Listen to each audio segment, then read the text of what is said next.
So good morning, we're back at it again. It's a little bit colder here on this floor today on a Friday.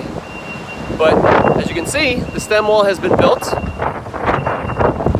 And what we're doing now is we are backfilling the slab and compacting the dirt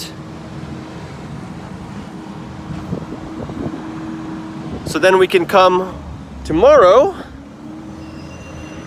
Here's all our dirt piles.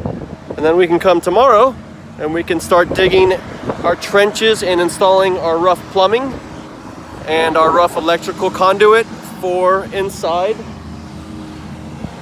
the house.